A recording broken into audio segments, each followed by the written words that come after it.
lá, inferindo que ele poderia estar viajando. Mas eu digo que quem estava viajando era o rei. E exatamente pelo fato do rei estar viajando, que Daniel não estava viajando. Como que eu sei que o rei estava viajando? Porque o campo de Dura ficava a 10 quilômetros da corte real babilônica. Quando o rei se ausentava da corte, ele tinha que deixar um representante. Quando nós olhamos a história de José, o governador, o próprio faraó chega para José e disse: somente eu, no trono, serei maior do que você. Ou seja, quando eu não estiver no trono, você é o rei.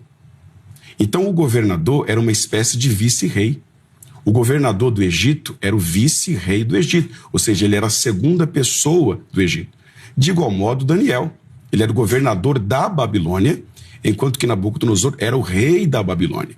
Então Nabucodonosor era o rei e Daniel o governador, ou seja, o vice-rei. Não havia essa nomenclatura, mas se fosse assim, seria. O que acontece quando o presidente de uma nação viaja?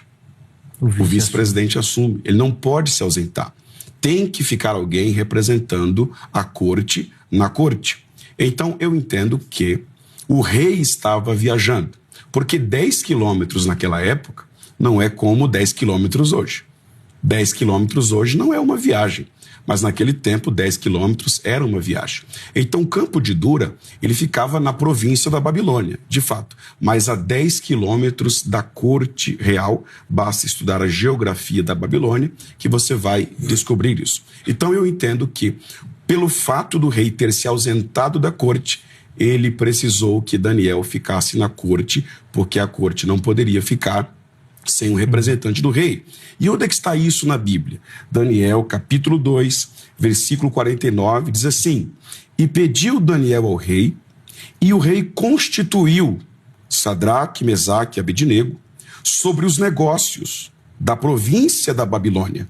Porém, Daniel permanecia na corte real.